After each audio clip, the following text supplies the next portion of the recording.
ముందుగాలు ఆంధ్రాలో జగన్ గారు వారు చేసిండ్రు. వారు చేసిన తర్వాత అదే విధంగా ఇక్కడ కూడా చేస్తా చెప్పారు మన ముఖ్యమంత్రి గారు. కానీ ఈ రోజు వరకు దాని ఊసు లేదు, పూసు లేదు. దాన్ని వదిలేసిండు గాలికి, ఆర్టీసీ వాళ్ళకి ఇంతే అన్నట్టుగా వదిలేసిండ్రు.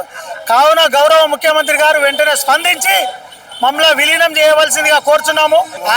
ఒకప్పుడు చంద్రబాబు నాయుడు కూడా మాకు హామీలు ఇచ్చిండు, నెరవేర్చలేదు.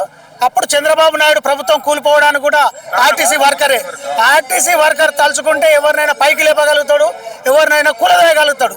ఆనాడు ఉమ్మడి ఆంధ్రప్రదేశ్లో మరి ఇక్కడికి వెళ్ళి విడిపోయిన తర్వాత ఆంధ్రాలో జగన్మోహన్ రెడ్డి హామీ ఇచ్చాడు, నేను గెలవగానే ఫస్ట్ సంతకం ఆర్టీసీని ప్రభుత్వంలో విలీనం చేస్తాను. మరి ఆంధ్రాలో విలీనం చేసిన జగన్మోహన్ రెడ్డి మరి ఇక్కడ చేస్తానికి మీకు ఏమవుతుంది?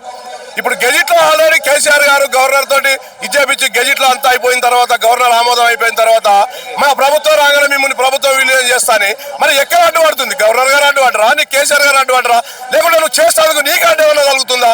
అంటే నిన్ను వాళ్ళు చేయనిస్తలేరా? మరి కార్మికులను మేము ఏం తప్పు చేస్తామని ఈ విధంగా మమ్మల్ని ఇది చేస్తారు, హింస గురి చేస్తారు. పేదరికంలో ఉన్న రాష్ట్రం ఆంధ్రప్రదేశ్ లో గవర్నమెంట్ లో విలీనం చేసిండు.